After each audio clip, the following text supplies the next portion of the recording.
Hi everybody, welcome home, because I feel I should say welcome home. We are back at the house after a break of a few weeks, and it was only a few weeks. Y'all just don't have any patience. A lot went on during the break. We would have had some chats with some experts and you would have seen the refresh at Coverley.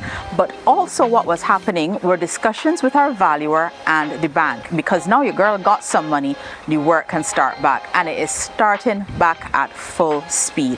There's a lot happening in the house, and I'm going to tell you what happened over the holiday period, in particular with the valuation and the disbursement process. I'll let you know how much money was spent, how much money is going to be spent, as well as the priority areas for this project. If you are doing a renovation or purchasing a property this year, I want you to listen out for our little segment on valuations.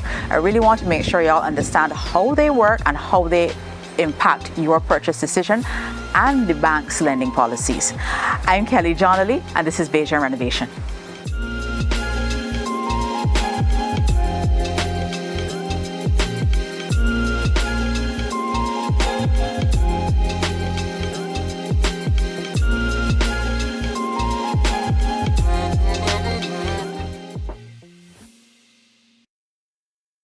So as you can see, there is quite a bit going on at the house. But before we get into exactly what is going on here, I need to tell you what was happening while we were away.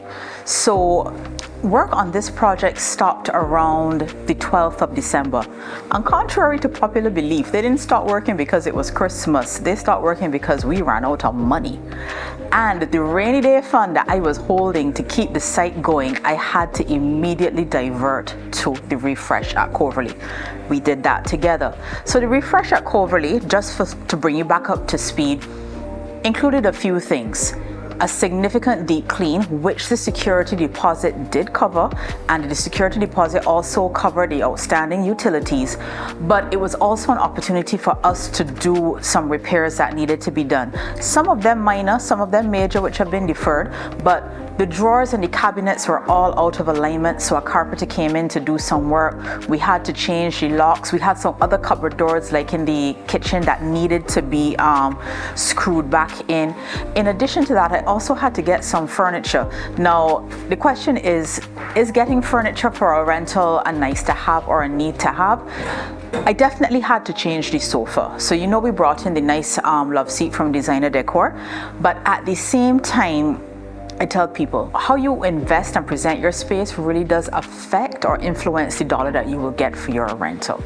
So I did need to do a refresh. The last time I did a refresh in there was about 3 years ago, and now was the time to do it. What that meant, oh yeah, and we had some lawn maintenance that need to be done. We had to remove a tree. I think I told you all about the tree. The tree is gone now, and we had to clean up around the yard. When all the dust settled on that, no pun intended, because you know there was a lot of dust in there, hashtag pet hair, that whole little exercise was about $7,000. Now, added to that, the property insurance for one of the units in Coverley was due, so that was another $2,000, and the property insurance for here was due in January, which is another $2,400. And if you are wondering how come this has such a high property insurance when it looks like this, when you are doing a reno, insurance prices are set at the reinstatement value, which is something that you will see in your valuation. It is set at the price that the house is estimated to be valued at when it is complete. So even though I bought this for $190, the reinstatement value is $470, and that is reflected in the insurance. So even though I wasn't able to take my own advice, which I shared with you before, and that is this: when you are doing a renovation that is dependent on bank disbursements, as far as it depends on you, try to reserve at least a month's worth of operating expenses for the site. You may not be able to cover everything, but here's the value in having that money to hand. Keep in mind that people are not going to sit down and work on your site if they're not being paid, but they're also not going to wait on you indefinitely before they go out and get other work. And unless you're working with a really large firm that retains a core team for a long period of time, your carpenter will move on, your masons will move on, your plumbers will move on. And when you do get your disbursement, your project would have lost a little momentum, but you also now have to try and get all these people back on the same schedule. So if you can, even though I wasn't, I tried very hard, able to reserve some cash for yourself to keep your site going between disbursements, please do it, because that way you will be able to finish your project faster.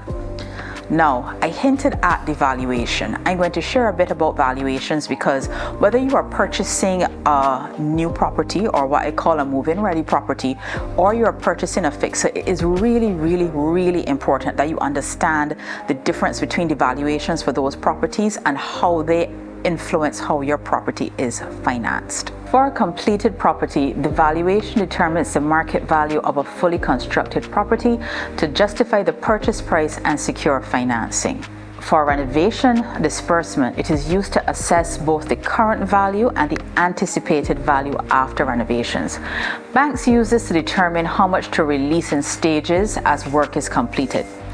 Now, the approach and methodology is a little different. For a completed property, the valuer considers recent sales of similar properties, location, condition, demand. All of those things are captured in that document. If the property is an investment, they may also take an income approach that will be applied and considered if it is a rental property. Now, for what we're doing here, a renovation disbursement, the bank requires an as-is value, i.e. that is before we begin, and an after renovation value based on the planned improvements.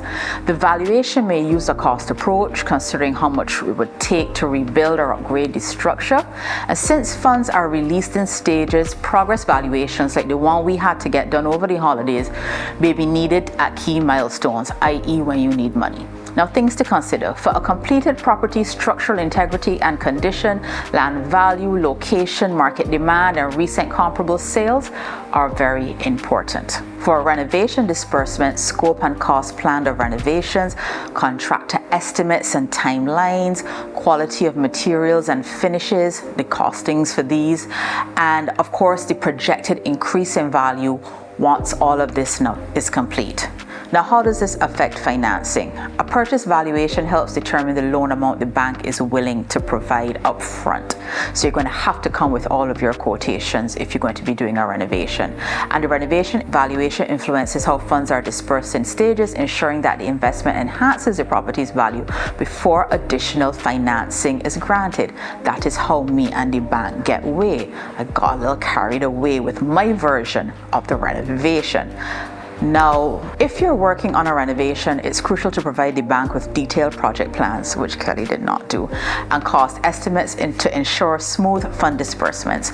If you don't, you're going to end up like me, where the bank tells you that you have to complete your property to a certain extent out of pocket, and I assure you it is not fun. So I mentioned Coverley, but a few other things were happening at the same time. As soon as the holidays were over, literally the 27th of December, I would have called the valuer to ask him to come and do the valuation. Now, he was able to come out at early January. So that brings us to early January. And I wasn't rushing him because valuations are not free. And as you know, we don't spend enough money out the road.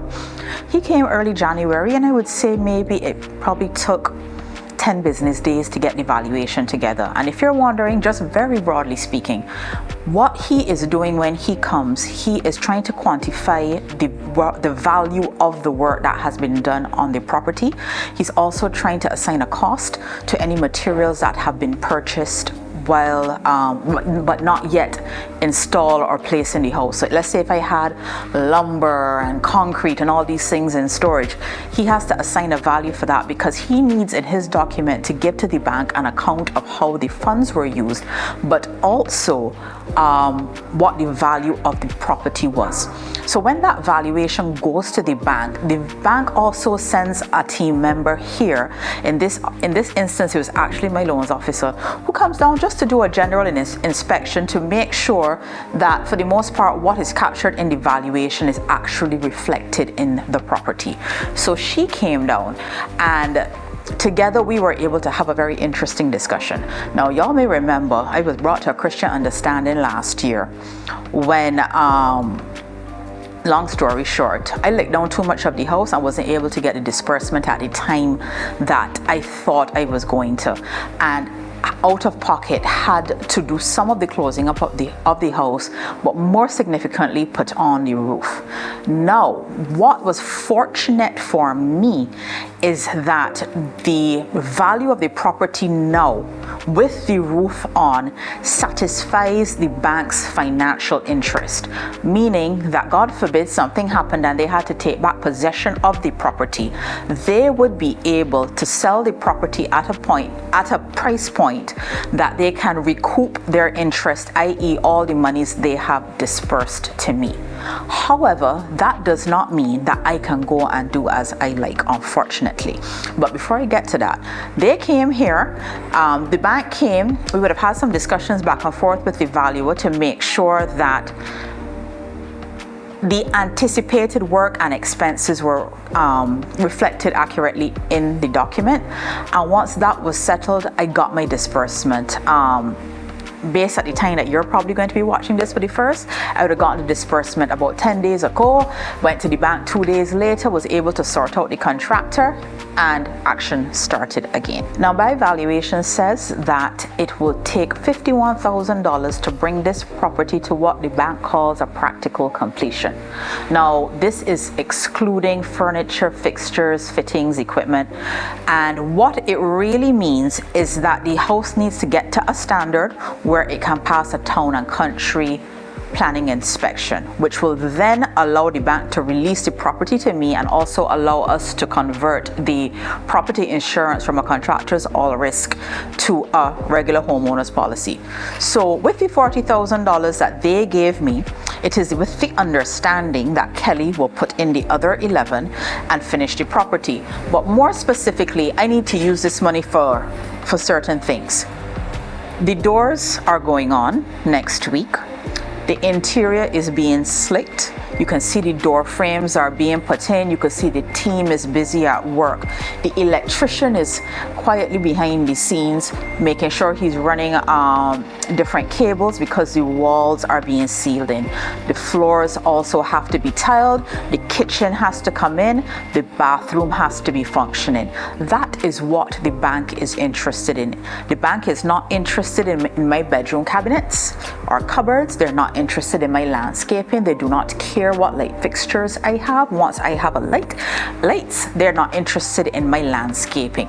So the funds I got from the bank will only be applied to priority areas. So as we move along, if you see me out shopping, believe me, I will be letting you know this is my money that I spend on these things. But the bank wants to make sure, should I say, the bank has guided me accordingly, and I will learn to listen this time, how to apply funds to the project so that it can meet compliance. So along with the bank coming to the house, we also had some other visitors, and I now have a little shopping list of things I need to get. Jimmy from Crafted by Wood came back, and he will now be working with the contractor. I think they're meeting next week to discuss the building in of a wall for right here, call it like a half wall. This is necessary to enclose the kitchen area. As you can see, this wall is quite short. By bringing it forward a bit, he has somewhere to anchor the fridge and for us to do the fill build out. You can see we're sealing up the tracks on the floor. This is the electrical tracks. After we done dig out the place, the door frames are going in because I was given a little list of the number of doors to go and buy. So I will be out in the streets looking for doors. We have to lick down something, okay? Now, I don't want to say lick down, it's such a strong word. We have to remove some concrete from here. All right, look, in other words, the bathroom door is too narrow, right? Y'all can see that it's too narrow. I'm gonna show you, but I'm not supposed to lick down anything else in the house. So don't want to tell the bank, okay? But we're going to be just taking out some of this wall so we can get a full-size door going into the bathroom. But as I said, we ain't telling nobody about that, right? Too much information is not good. So I'm going to get the tiles also. I know which tiles I'm getting, so it really now is just a case of bringing them in. But next week, doors need to come here, and the week after, the tiles need to come. That's what we're doing.